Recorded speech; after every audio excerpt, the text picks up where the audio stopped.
guys, welcome back to my channel. So today is going to be the start of my first weekly reading vlog. I'm making a challenge to myself to try to do weekly vlogs every week during the month of March. Normally when I do my vlogs, it's just kind of like whenever I feel like it. So I kind of wanted to see if I can do weekly vlogs and keep up with it. The only difficult part for me, I guess, is just like I always want my vlogs to be interesting, so that's why a lot of the times it's either like a couple days where I'm actively doing things and actively reading, or it's over a long period of time and I'm just picking out the chunks that are the most interesting. But like week to week, my life is not interesting at all. I don't do much other than like work and school, and that's it. So we'll see how this goes. It's actually March 2nd right now. I didn't vlog anything yesterday because I wasn't doing any reading or any YouTube stuff.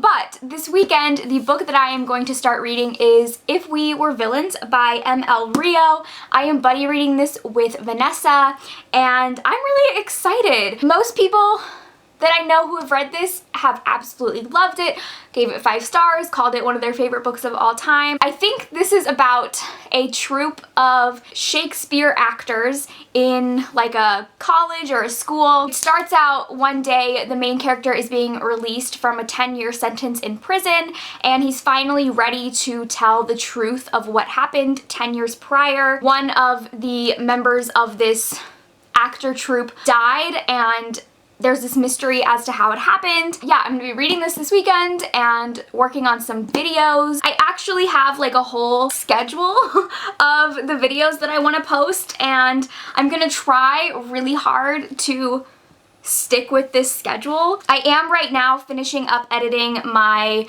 February book club vlog, so we'll see how that goes. It was kind of a new experience to film because it was almost like I was filming a review, but it was real time. This is going to be the problem with my book club videos, is that I want them to be informative enough for people who have read the book and want like spoilery discussion, but I also want people who haven't read the book and might watch the vlog to not just outright be spoiled for things and still be able to enjoy the video and potentially be interested in reading the book afterwards, or not reading the book. I'm like catering to 2 different audiences, and I don't know how this one is gonna turn out, but we'll see. It's only the first one, so like if I need to tweak things in the future or whatever, I'll do that. We'll see how that goes.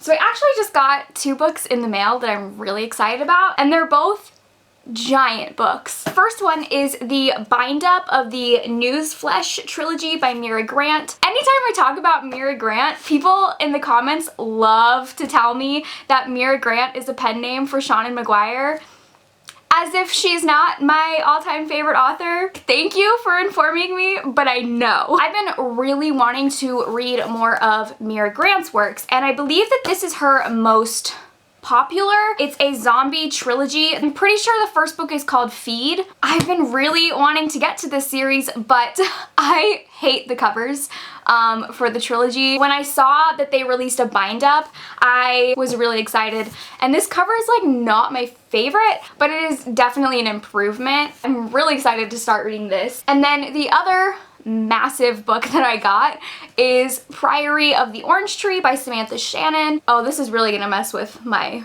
white balance. You guys have probably heard of this book. It is getting so much buzz. The reason why I'm so excited to read this is it is a standalone fantasy, which is my favorite, and also it is supposedly like super queer. I'm pretty sure there is a female-female relationship. Honestly, the easiest way to get me to read a freaking 800-page book is to tell me that there's sapphic girls in it. I just can't not read that. I'll maybe do like a weekend reading vlog where I'm literally just like barricading myself in my room and reading this. We'll see. The page number of this just isn't as daunting because it is a standalone. When you think about it as this is actually just 2 400-page books in one, it's not that scary.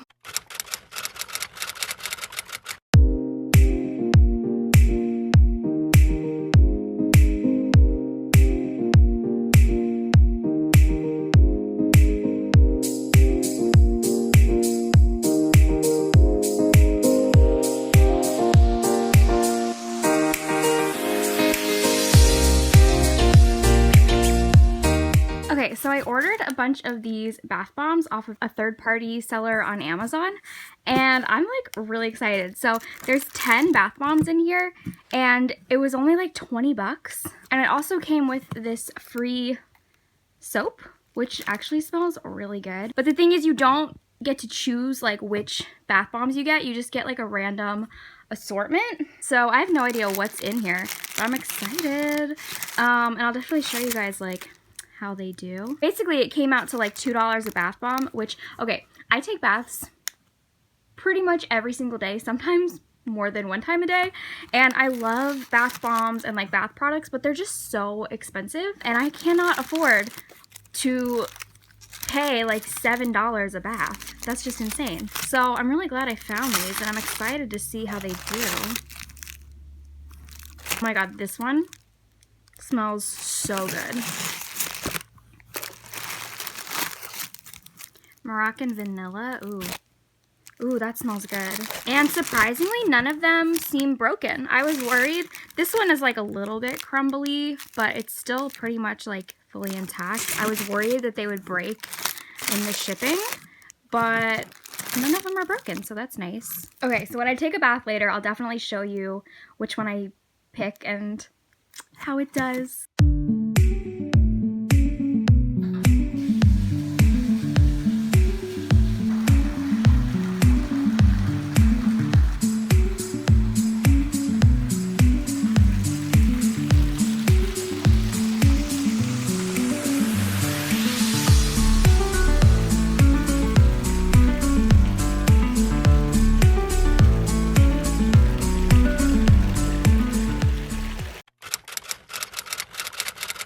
So today is Tuesday, March 5th, aka the day that Daisy Jones and the Six came out, and I think it was just delivered to my mailbox. It was my March Book of the Month pick, so I'm gonna go up there and see if it was delivered. I hope it was, because I really want to start reading it today. Oh my god, I just realized I forgot to take off my makeup last night. Awesome. My skin probably hates me right now. So I finished If We Were Villains last night, and I kind of just wanted to talk about my thoughts while I do my makeup. I ended up rating this book 5 stars.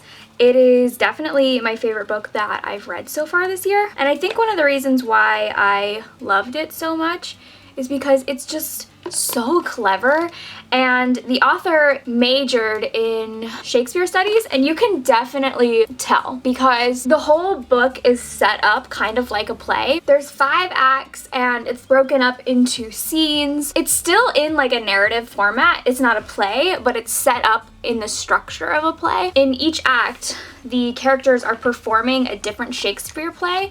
So I believe in Act 1 they're doing Macbeth, and then they do Julius Caesar, then King Lear, Romeo and Juliet, and the plot, like the actual plot of each act, kind of closely mirrors the play that they're performing. So it's really clever, and also a lot of the dialogue, they will speak Shakespeare because they're all like obsessed with Shakespeare, and so they will in conversation be talking normally and then just say lines of Shakespeare that fit in to whatever conversation they're having, which kind of leads me into the fact that I think this is a great book to listen to on audio, because there's definitely an element of performance that I feel like you might lose a little bit just reading the physical form.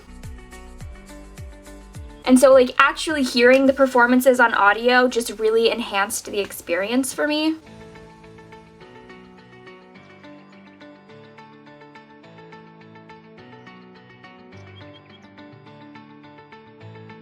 And I really didn't realize how much I cared about all of these characters until the end of the book, and I was just like in love with this whole group. I mean, they all have a sense of like unlikability, but there's a couple of them that you just can't help but root for. Like one of the characters was labeled as the slut, and oh my god, I just loved her. I just felt for her so much.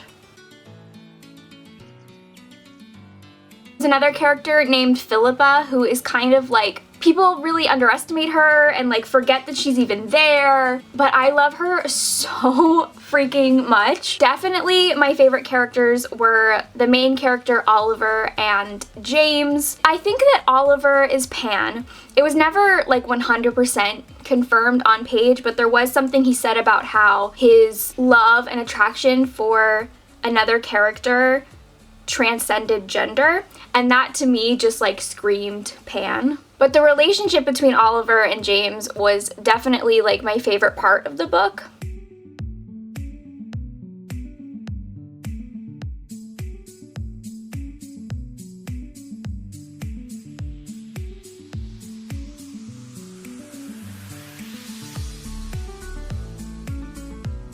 I also really felt like the mystery was done well. Like, I didn't really put together who did it until I feel like the pieces were coming together.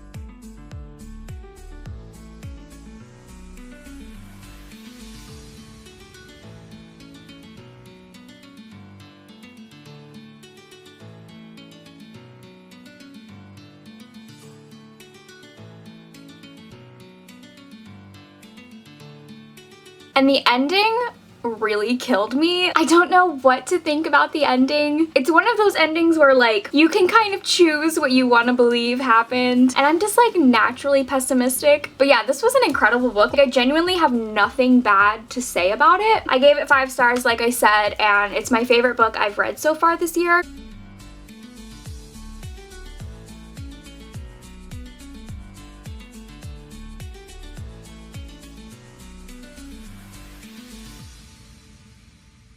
So yeah, I definitely think I can see myself rereading this in the future, because I feel like when I reread it, I'll be able to pick up on some clues and stuff that I maybe missed the first time. But yeah, highly recommend this book. It's definitely gonna be one of my favorites of the whole year, I think.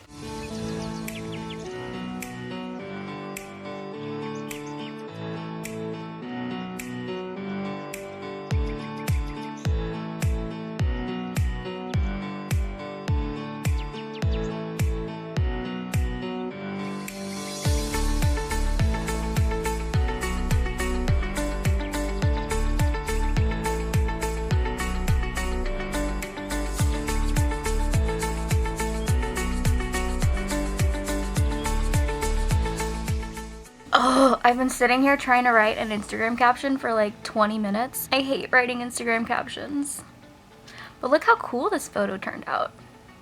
Okay, so I actually was about to go start reading, but my doorbell rang because I got my Fairy Loot. I have a code for 10% off if you use Riley10. Let's get into it. I believe that this month's box was Beauty and the Beast. I have a feeling I know what the book is going to be because the book is a Beauty and the Beast retelling, and there was one that came out recently that is like getting a lot of hype. All right, so the first, what is this? Okay, whoa. There's a lot of big stuff in here. What is this? Okay, I gotta stand up to show you guys.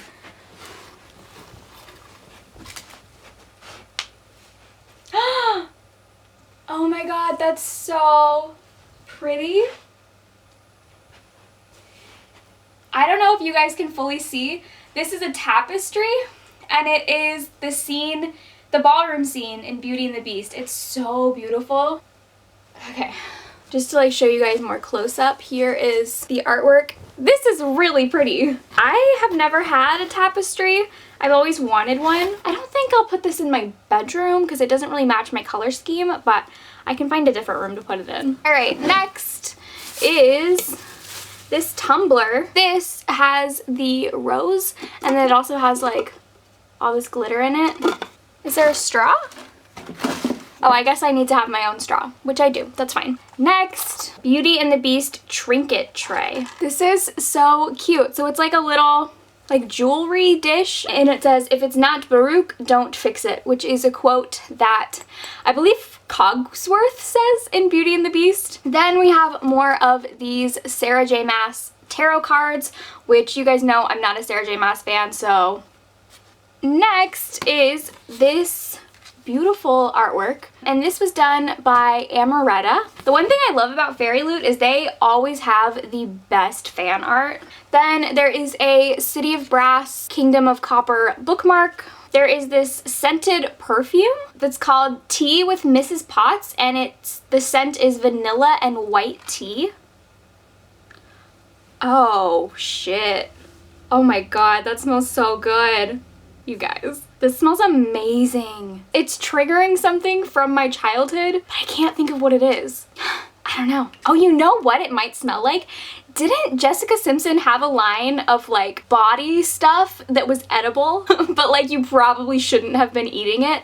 That's what I feel like this reminds me of, the scent. Okay, moving on. There's a pin of the rose, which this is really cute. I think all that's left, oh, here was the straw to the tumbler. I knew there had to have been a straw. And last but not least is the book. If I'm gonna guess, I feel like it's going to be, crap, what was the book called? A Curse So Dark and Lonely? I think that's what it's called, and that's what I think the book is.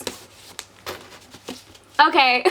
I was right. It is A Curse So Dark and Lonely by Brigid Kemmerer. We also have some fan art, I believe, of the characters and a note from the author. So it has this little ribbon bookmark inside of it. So basically this is about a girl named Harper who lives in our world, and she gets transported to this magical realm, and it is obviously a Beauty and the Beast retelling. So there's a prince who is cursed and she has to try to break the curse. But I also think that the main character has cerebral palsy. Yeah, okay, the main character, Harper, has cerebral palsy, so this has disability rep, which from what I've heard, it's really good. So yeah, I'm really excited to read this. I may sneak this into my March TBR. I don't know, we'll see. I do have kind of a packed TBR this month, but I'm actually like really intrigued by this, and it's been getting really good reviews.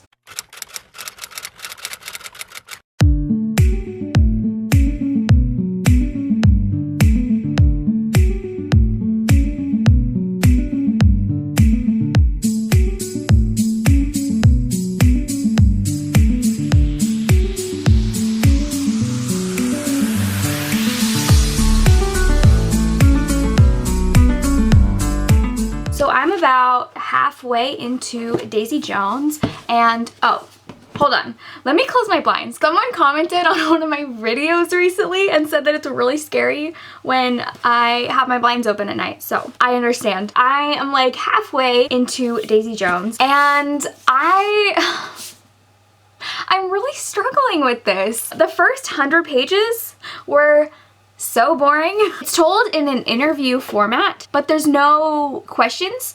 So it's like, you know how like in a documentary that you don't hear the person, like you don't hear the interviewer behind the camera asking the questions, you just hear the interviewee's responses, and a lot of times they chop up the responses and mix them up with a bunch of people. Like this person tells this part of the story, and then the next person finishes the sentence, and the next person, and the next person, you know? That's like what this is. So on one single page, it's like flipping back and forth between all these different people. Like, it's not like they're talking to each other. It's just all of them telling the events of what happened, and they're all like staggered. And there's like 20 characters. So it can get really confusing with who the characters are. I keep getting all of the guys mixed up. Billy and Graham and Eddie and Rod. For the first 100 pages, it's like there's two different stories. There's the story of Daisy Jones and the story of the Six. I wasn't getting enough of either, so I didn't care. Like, I didn't care about Daisy and I didn't care about the Six. Pretty much everything up until the section that is called the Numbers Tour is boring. So all this is dull as fuck. But once we get here, this is when the two storylines kind of collide and Daisy Jones actually meets the Six. And that's when things start to get interesting. This whole section I really liked. I think my biggest issue is that I had such like a visceral connection to Evelyn Hugo, whereas this, there's so many characters. There's no one that I'm even really connecting with because I don't feel like I know any of these characters enough to feel anything for them. Somebody already died and I was just like, okay. So I don't know, we'll see. I don't want to read anymore tonight, so I'll try to finish it tomorrow. I'm gonna try not to get into a mindset of disliking it, because I went into it with such an open mind and I feel like I'm very disappointed, but I want to keep that open mind because it could get better. I trust Taylor Jenkins Reid, so we'll see. So today is Thursday, March 7th. I really need to organize my bookshelves because my red shelf is super organized now, but my TBR shelves are a mess. There's absolutely no organization. I just throw the books up there and call it a day. So I'm going to attempt to do some sort of organization and listen to the Daisy Jones audiobook while I do that and hopefully finish it.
Okay, so basically how I organize these is these two bookshelves are now all of my adult books, and then that one over there are the YA books. The adult books I organize by genre, so there's like fantasy, sci-fi, like thrillers. Most of that is historical. Then just all my mass market paperbacks, and then romance. And then the young adult books aren't as organized. I do still need to go through and like put the books that are in a series together because right now they're all mixed up.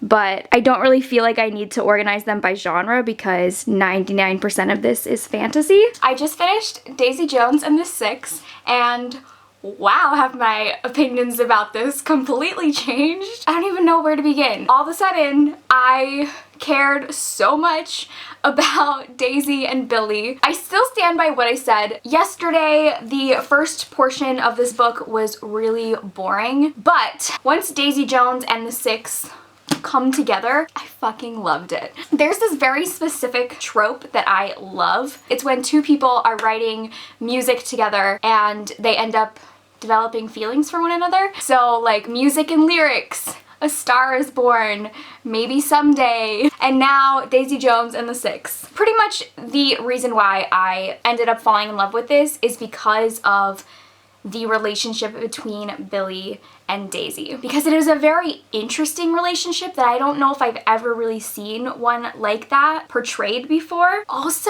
I don't know how Taylor did this, but I feel like she's a psychic, because if you watched the Oscars and you saw the performance with Bradley Cooper and Lady Gaga performing Shallow and how just like connected they were with each other, and it was kind of awkward that his wife was sitting front row. Literally that exact thing happens in this book. It was so strange. Had this been written after that Oscars performance, I would totally think it was influenced by that, but this was obviously written way before it.